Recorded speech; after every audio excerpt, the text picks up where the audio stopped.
বাংলাদেশের ৬৪ জেলার প্রায় ৩৬টার উপরে জেলায় আমাকে কোরআনের কথা বলতে দেয়নি, তার ভেতরে সাতক্ষীরা একটা। কথা বলেন না কেন? বহুবার এসে এসে সেই কুষ্টিয়া থেকে এখান থেকে আবার ফেরত দিয়েছে রাত 10টায় 9টায় 11টায়, যান, হবে না। কেন? কোনো দোষ নেই।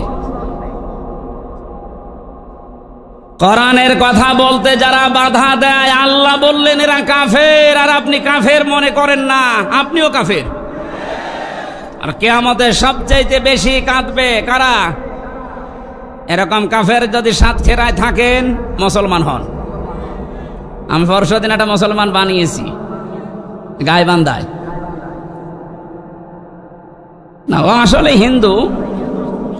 যারা বাধা দেয় কোরআনে, এরা হিন্দুর চাইতেও খারাপ। ডক্টর মোহাম্মদ ইউনূস লোকটাকে চাই মনে করেন, অনেকে লাফাচ্ছে যে হ্যাঁ ওর কি, আপনি কি বোঝেন, ওর খুঁটি